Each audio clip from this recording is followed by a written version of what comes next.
This is breaking news. Colonel, can you tell us more about where this woman is from? Do you know if she's been reunited with her family to the extent that you can share anything about how she's doing? You know what? I don't know, and I probably would be unable to answer that. I know that her actions were heroic, and the allegations against Mr. Perillo, which subsequently led to his charges, her amount of time and what she went through, on the fact that she was able to escape and make it to safety. Her actions are really the reason why Mr. Perillo has been apprehended as well as being charged. My apologies, we got here later than we would have liked. If you will, please, if you can share with me how she escaped. She escaped basically from his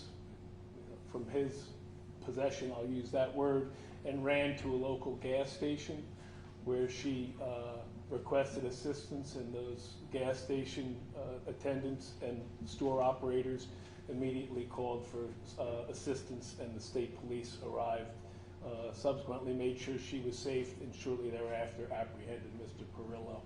And when they met, it sounds like they had an amicable relationship. Can you elaborate on that, how they met? I wouldn't. How did she end up in his custody? I know that they met in the state of New Mexico, but beyond that, I wouldn't comment any further on anything beyond that. How about, can you share what states they went through? We know that they met in New Mexico. We also know that California and Arizona are additional states that Mr. Perillo has been in, and then obviously wound up down in South Jersey just prior to his arrest. Does he have a connection to this area, do you know? That I do not know. Colonel, what did you say to your troopers that were involved in the arrest? What did you tell them after you met with them? You know what, I haven't, other than the detectives behind me, I have not met with the arresting troopers. I think it just speaks to the nature of this job. I think it speaks to the fact that it is different every day, and that no day is the same, and that person, that is seemingly running to a gas station has been a victim, an alleged victim of some serious crimes, and there they are, 24/7, and that the public is relying on them, and I'm extremely proud to stand shoulder to shoulder and call myself a Jersey trooper as well. Colonel, what's making you believe that there are potentially other instances with other women with this man? We just think the fact of Mr. Perillo's travels, again, we're just asking those individuals that may have had contact with him in other states to come forward and again, call that phone number. How is the victim doing? That I do not know. Can you share with me what she endured? We were told, and my apologies, that this was going to start at 11, so my apologies again for being late. Can you share what she endured, please? Well, I think in addition to kidnapping, I think the charges basically explain what she endured. Kidnapping, aggravated assault, strangulation, which is obviously a part of what she endured. And I think those three right out of the gate let you know that it was almost a year-long nightmare for the victim. Has she said why she wasn't able to escape earlier? That I do not know. Colonel, can you talk about is there any collaboration at this point with law enforcement in other states, in California, Arizona, and New Mexico, and some of these places where you know he was?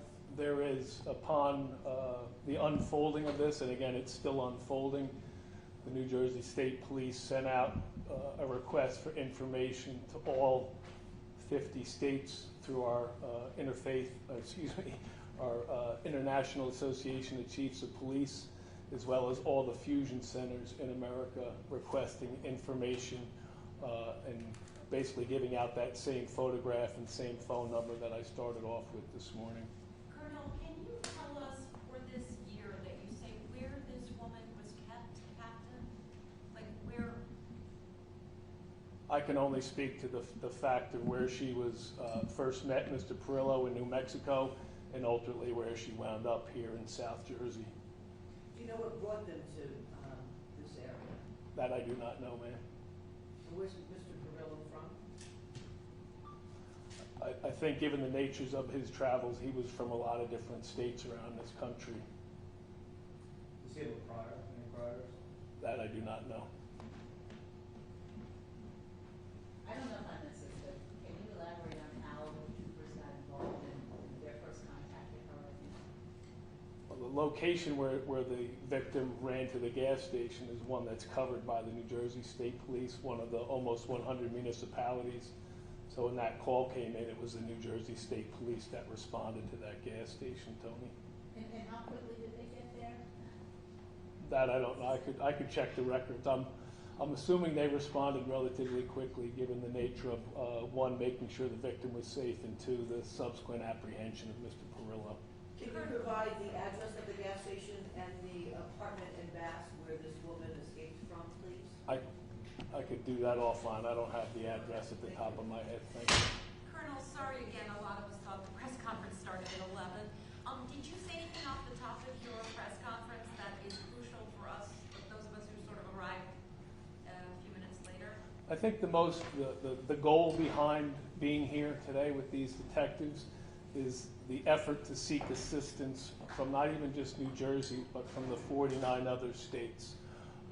Given, again, the few states that we know Mr. Perillo traveled in, and asking those individuals to come forward with any information. Again, the photograph that we have up is a clear one. Alias that we have up for Mr. Perillo as Brett Parker is also out there. And again, that phone number, 855-363-6548, if anybody has information that you think could assist the detectives behind me in further this investigation. Can you explain, if you will, please, how she escaped? I understand there was a fight, there were people in the apartment. Explain that, if you will, please. I'm not going to elaborate on how she got free from captivity, ma'am. Do you know how many weapons in his possession when he was taken into custody? I don't believe so, or I believe that would have been a charge. I would have to say no, ma'am. Did he resist? Not that I know of.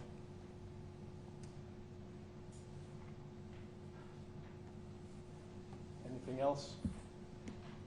I'd like to say I appreciate the media's efforts in supporting this investigation. Again, 855-363-6548. Again, that's not only just for those in New Jersey, that's for individuals across this country that may have information about any contact that they may have had with Mr. Perillo, and I appreciate certainly your time, and I apologize for starting a little bit early. That's sometimes what we do in the state police. There's one more question. If anyone's reluctant or hesitant to afraid to come forward, do you have any words of encouragement? I appreciate that question. This is a completely anonymous tip line, if that's what that person choosing to pick up the phone and call. Completely anonymous. Your identity will be protected. We just want to know if you have any information leading to that. So thank you for that question. It is an anonymous tip line. That'll be the last question, all right? Thanks so much, everybody.